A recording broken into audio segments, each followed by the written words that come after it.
বড়ি রেসিপি করে খাওয়াও না। তাহলে তোকে আজকে একটা বড়ি রেসিপি বানিয়ে খাওয়াবো, ঠিক আছে?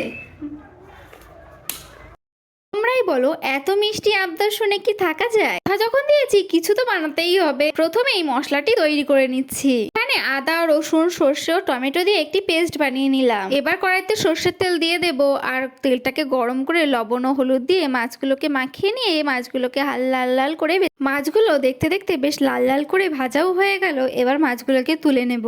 আর ঐশী তো বলেই ছিল আজকে রান্নাতে বড়ি থাকতে হবে, তাই সেই কথা অনুযায়ী কিছুটা বড়ি ভেজে নিলাম। এবার কড়াইতে সর্ষের তেল গরম করে বেশ কিছুটা পেঁয়াজ দিয়ে দিলাম। এবার টমেটো হলুদটাকে দিয়ে দেবো। আর বন্ধুরা, গরম তেলের উপরে হলুদ দিলে কিন্তু রান্নার রংটা কিন্তু দারুণ আসে। প্রথমেই যে মশলাটাকে বানিয়ে নিয়েছিলাম, এবার সেই মশলাটাকেই দিয়ে দিচ্ছি।